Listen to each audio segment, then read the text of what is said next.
रामकृष्ण हरी मंडळी, तर आज आपण एकादशी स्पेशल शेंगदाणा चिक्की बनवलेली आहे. तर ती कशी बनवली हे जर तुम्हाला बघायचं असेल तर हा व्हिडिओ शेवटपर्यंत नक्की बघा. चला तर मग रेसिपीला सुरुवात करूया. तर इथे मी घेतलेले आहे 1 कप शेंगदाणे आणि 1 कप शेंगदाण्यासाठी आपल्याला लागणार आहे 1 कप गूळ. तर सर्वात आधी आपल्याला हे शेंगदाणे भाजून घ्यायचे आहे. शेंगदाणे भाजत असताना चम्मच एकसारखा फिरवायचा आहे आपल्याला. तर आता आपले शेंगदाणे भाजून झालेले आहे. आता हे भाजलेले शेंगदाणे आपण एका ताटामध्ये काढून घेणार आहोत. दाणे थंड झाले की आपण याचे पूर्ण साल काढून घेणार आहोत.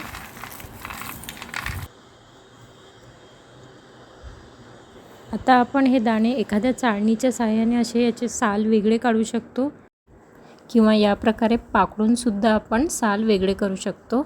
चला तर मग आता चिक्की बनवण्यासाठी आपले दाणे तयार आहे. आता आपण हाताच्या साहाय्याने एका दाण्याचे 2 भाग करून घेणार आहोत.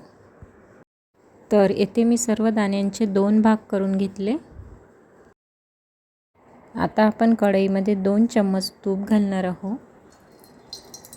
या तुपामध्ये आता आपल्याला 1 कप बारीक केलेला गूळ घालायचा आहे.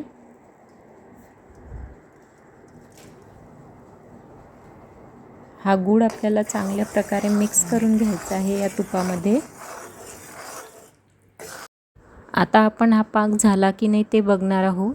त्यासाठी आपल्याला एका वाटीमध्ये थोडं पाणी घ्यायचं आहे आणि त्या पाण्यामध्ये थोडासा पाक टाकून बघायचा आहे.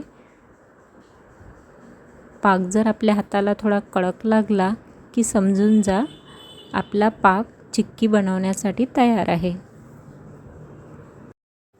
दाणे टाकताना आपल्याला गॅस बंद करायचा आहे, नाहीतर आपला पाक जळू शकतो. आता सर्व शेंगदाणे या पाकामध्ये मिक्स झाले की आपण एका पोळपाटाला तूप लावून घेणार आहोत थोडं आणि त्यावरती हे मिश्रण ओतणार आहोत. हे मिश्रण पोळपाटावर आपल्याला एकसारखे करून घ्यायचे आहे. लाटण्याच्या साहाय्याने आपल्याला हे एकसारखं लाटून घ्यायचं आहे. आता याला आपण गरम असतानाच कापून घेणार आहोत. आता ही चिक्की आपण थंड झाल्यानंतर काढून घेणार आहोत. तर तुम्ही बघू शकता इथे किती पटकन निघते आपली चिक्की. तर अर्धा 1 तासानंतर आपली चिक्की ही मस्त खुसखुशीत अशी तयार होईल. चला तर ही रेसिपी तुम्ही घरी नक्की ट्राय करून बघा. व्हिडिओ आवडला असल्यास व्हिडिओला लाईक करा, शेअर करा आणि चॅनलवरती जर नवीन असाल तर चॅनलला सबस्क्राईब करायला विसरू नका. भेटूया अशाच एका नवीन रेसिपीसोबत. तोपर्यंत बाय.